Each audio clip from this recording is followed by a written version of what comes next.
বিসমিল্লাহির রহমানির রহিম। আলহামদুলিল্লাহ, মহান আল্লাহ তাআলার দরবারে লাখ কোটি শুকরিয়া যে মহান রব্বুল আলামিন আমাদেরকে হাঁটি হাঁটি পা পা করে আমাদেরকে হরফগুলা শিখে হরফের মধ্যে আমরা এই কয়েক ক্যাটাগরিতে ভাগ করে আমরা হরফগুলাকে শিখেছি। এর পরবর্তীতে আমরা হরফের শুদ্ধতা নিয়ে আমরা মাখরাজ নিয়ে আমরা এই আজকে 2 দিন পড়েছি। এর মধ্যে আমরা 1 থেকে নিয়ে আমাদের 13 নম্বর মাখরাজ পর্যন্ত আমাদের হয়েছে। আজকে আমাদের এই 13 নম্বর 12 নম্বরটা মাখরাজ আমরা আজকে পড়বো। 12 নম্বর মাখরাজটা, 13 নম্বরটা আমরা আগে পড়েছি। হলো যেহেতু উপরের দাঁতের সাথে সম্পর্ক, উপরের আলোচনা আমরা শেষ করলাম, আজকে আমাদের নিচের আলোচনা। এরপর আস্তে আস্তে আমরা মুখ থেকে বের হয়ে যাব। এই হলো আমাদের আজকে আমাদের মাত্র 5টি মাখরাজ আমরা পড়বো ইনশাআল্লাহ। ওমা তৌফিকি ইল্লা বিল্লাহ।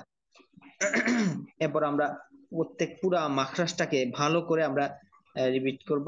এরপর আপনারা এই গ্রুপের মধ্যে পুরা মাখরাজটা পড়া দিবেন সবাই ইনশাআল্লাহ।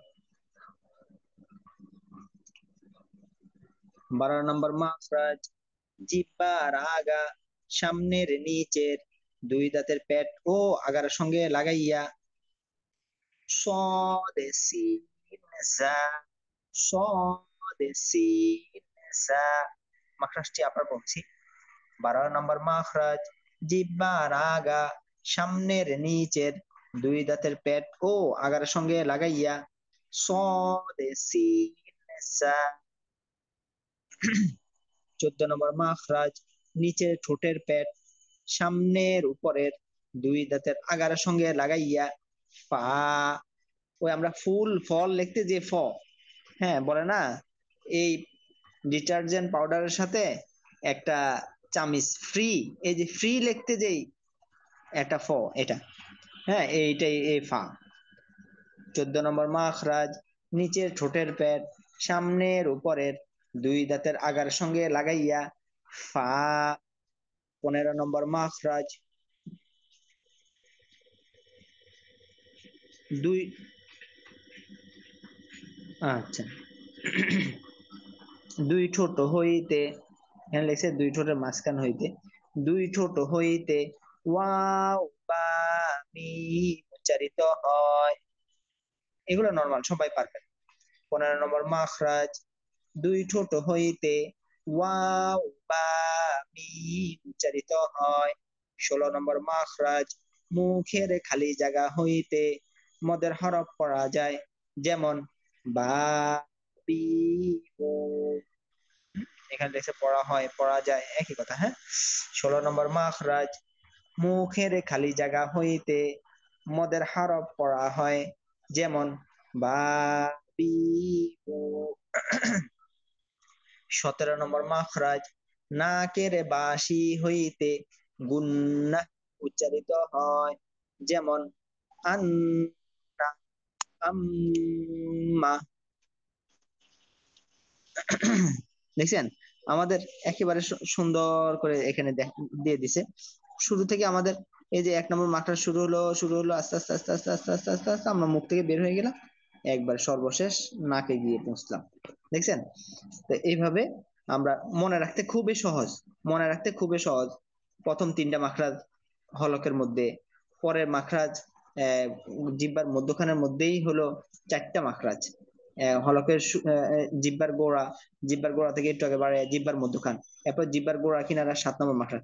এরপর বাকি 1 2 3 4 5 5টা মাখরাজই হলো জিহ্বার আগা, দাঁতের আগা বিভিন্ন রকমই, হ্যাঁ। এর পরবর্তীতে একটা মাখরাজ হলো আহ, দুইটা আহ, একটা মাখরাজ হলো এই নিচের ঠোঁটের পেট, এটা দাঁতের সাথে মিলবে। এর পরবর্তীতে দুই ঠোঁট, এরপর মুখের পুরা খালি জায়গাটা নিয়ে এরপর নাকের বাঁশি। এইভাবে সিরিয়াল আপনারা মনে রাখবেন, কারণ হলো এটা তো আমাদের মুখের মধ্যেই আছে, তো মনে রাখতেও সহজ। এবার আমি পুরো মাখরাজটা একবার রিপিট করে দিই, হ্যাঁ। এই পুরো মাখরাজটা রিপিট করার আগে আমাদের যেটা পড়লাম আমরা এটা রিপিট করি।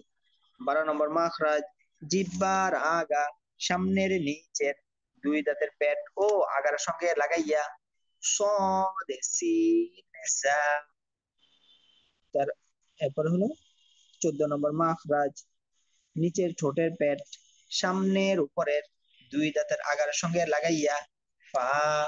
15 নম্বর মাখরাজ মুখের খালি জায়গা হইতে দুই ঠোঁট হইতে ওয়াও বা মিম উচ্চারিত হয়।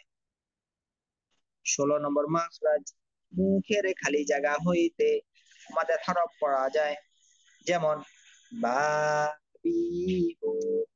17 নম্বর মাখরাজ নাকের বাসি হইতে গুন্না উচ্চারিত হয়। তো এখানের মধ্যে ওই মুখের খালি জায়গা যেটা, এটা তো আর দেখানো সম্ভব না, হ্যাঁ, এই জন্য এটা আর আনে নাই আর কি।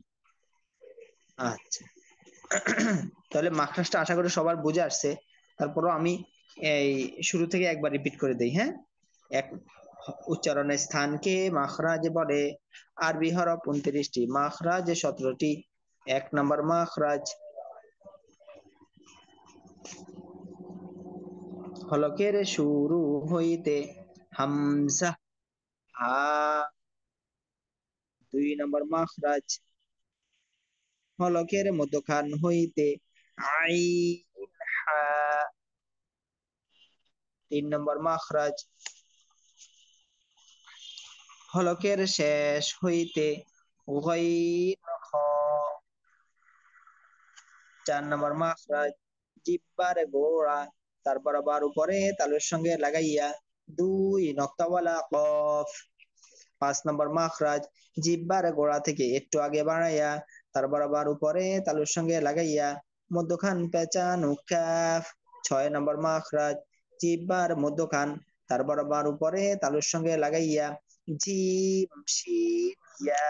7 নম্বর মাখরাজ জিহ্বার গোড়ার কিনারা উপরে মাড়ির দাঁতের গোড়ার সঙ্গে লাগাইয়া দদ। 8 নম্বর মাখরাজ জিহ্বার আগার কিনারা সামনের উপরে 2 দাঁতের গোড়ার সঙ্গে লাগাইয়া, এখানে কি লিখছে, মাড়ির সঙ্গে লাগাইয়া, মাড়ির সঙ্গে, গোড়ার সঙ্গে না, মাড়ির সামনের উপরে দাঁতের মাড়ির সঙ্গে লাগাইয়া লা। গোড়ার সঙ্গে হলো ত দালতা। হ্যাঁ, 9 নম্বর মাখরাজ জিহ্বার আগা তার বরাবর উপরে তালুর সঙ্গে লাগাইয়া নুন। 10 নম্বর মাখরাজ জিহ্বার আগার পিঠ তার বরাবর উপরে তালুর সঙ্গে লাগাইয়া র। 11 নম্বর মাখরাজ জিহ্বার আগা সামনের উপরে 2 দাঁতের গোড়ার সঙ্গে লাগাইয়া ত দাল তা। 12 নম্বর মাখরাজ জিহ্বার আগা সামনের নিচের 2 দাঁতের পেট ও আগার সঙ্গে লাগাইয়া সদ সিন সা। 13 নম্বর মাখরাজ জিহ্বার আগা সামনের উপরে 2 দাঁতের আগার সঙ্গে লাগাইয়া য দাল তা। 14 নম্বর মাখরাজ নিচে ঠোঁটের পেট সামনের উপরে 2 দাঁতের আগার সঙ্গে লাগাইয়া ফা। 15 নম্বর মাখরাজ 2 ঠোঁট হইতে ওয়াও বা মিম উচ্চারিত হয়। আচ্ছা, এরপর হলো 16 নম্বর মাখরাজ 15 নম্বর মাখরাজ মুখের খালি জায়গা হইতে মাদের হরফ পড়া যায়, যেমন বা বি বু। 17 নম্বর মাখরাজ নাকের বাসি হইতে গুন্না উচ্চারিত হয়, যেমন আন্না আম্মা। এই যে গুন্না। হ্যাঁ, আচ্ছা, তাহলে আমাদের এই পর্যন্ত পড়া থাকলো। সবাই ভালো করে ইনশাআল্লাহ, মাখরাজ আজকে আমাদের পড়া শেষ হলো, এই মাখরাজ আমরা ভালো করে শিখে নিব ইনশাআল্লাহ।